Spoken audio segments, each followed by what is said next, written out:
I think it's afternoon. Good afternoon. I'll just be talking about giving a quick overview of what happens in Kenya and basically what we hope to see in the near future. So for those who haven't are not very familiar with where Kenya is, we are in the East Africa. We are bordered by 5 countries. We are members of some economic blocs, and we have a population of about 40 million. We speak over 42 languages, local languages, and we have our official languages, which are Swahili and English. We have about 22 public universities and colleges, and this large number is actually, there was an increase in the last 10 years because the government decided to convert some of the middle-level colleges and technical colleges into universities to give wider access to university education to the students. Unfortunately, this also had a stretch on the budget and the amount of money that were allocated for public institutions.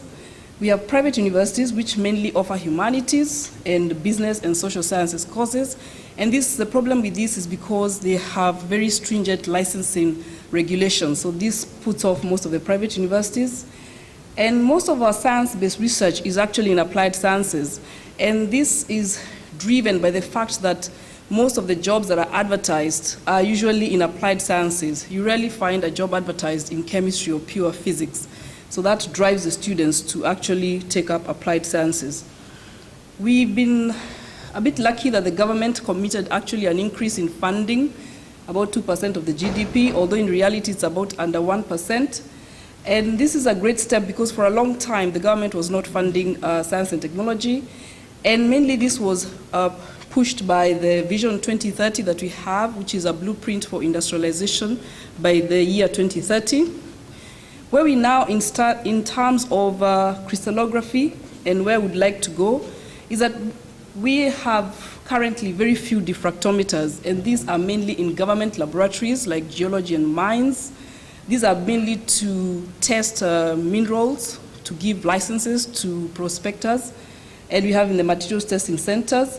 Private industries have invested in diffractometers, in cement and fluorspar.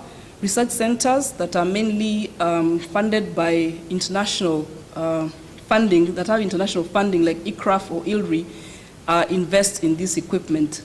So in Kenya, crystallography is mainly used for routine analysis. And academic institutions, wherever a student has an interest in crystallography, most of the time they carry out a sandwich program where they do their research overseas. You do have an X-ray diffractometer that was brought to Kenya some time back, but it's not working anymore. I think Young Boyens was important in its donation, and UNESCO funded the transport, but it's not working anymore.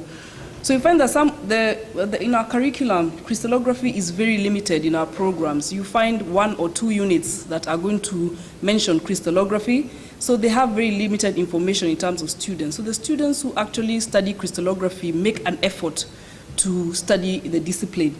It also competes with other fields in terms of resources, because when it comes to resources, you have to actually talk to the administrators and lobby for such expensive equipment. So you find that the students don't look at crystallography from a molecular or atomic level. They think of only applied science. Awareness for the general public is very low. I always put up words like crystallography in my Facebook page, and I get a load of comments of what is this, what does this have to do with life? So it's very, very low.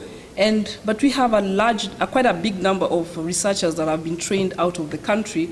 Unfortunately, when they come back, they end up doing the teaching, the normal teaching, without the equipment. One of the limitations that calls for funding normally focus on thematic areas that are important for the country, which is, I believe, normal for most countries. So our interests are agriculture, health, water, and sanitation. So this limits the options. So most researchers will obviously source for funding in those thematic areas. And of course, if you have funding and you don't have the infrastructure, then there's not any output that there'll be no output. And then we have a problem with public procurement and disposal procedures. Since we are public universities, we have to follow these government regulations, which are very tedious, very slow, and the bureaucracy is a nightmare. We do have equipment exchange programs, And some of the organizations like OPCW actually fund the transportation. But one has to apply for tax exemption. This takes a long time because one has to apply to the Minister of Finance so that the Treasury can institute that. But sometimes the equipment is in the high seas, it gets to Mombasa, and then one starts paying for storage. So by the time you pay for storage for 3 months, it would have been easier to actually pay the tax. So these are some of the limitations that we have. The Department of the Government Chemist bought an XRD this year, but this is mainly for forensics, so it's not actually available for teaching. And this was spurred by the problems we are having in the country. So there's a very big budget for security. So because we have a lot of illicit drugs that come in through the port of Mombasa, and we've been having problems with explosives. So this is mainly for forensics and for their work. So there are plans to buy one in the physics department. They've been saying that for a while. But I talked to the chairman of physics yesterday, and he said they are still planning to buy one. So I'm not sure how far they have gone. We don't have a society for crystallography in Kenya, or East African community. And I think we need to identify the challenges. We need to develop the basic infrastructure. We need to at least have some training courses so that we can increase the knowledge base. And this will at least attract give some interest in crystallography in East Africa. I talk about East Africa because if you look at the 5 East African countries, we are more or less similar, in terms of what challenges we have. We need to understand the reasons why this discipline has not taken root. I think that's important for us before we start on anything. We need to learn from previous experiences. An XRD was brought to Nairobi, it's not working anymore. Was it too old? Was it that people were not trained? Didn't we have the money to maintain it? We need to identify key people in East Africa who can work with IUCR.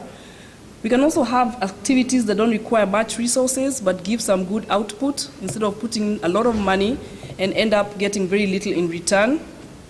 And then we can also embark on programs that can be sustainable, because sustainability is always a problem with some of these programs.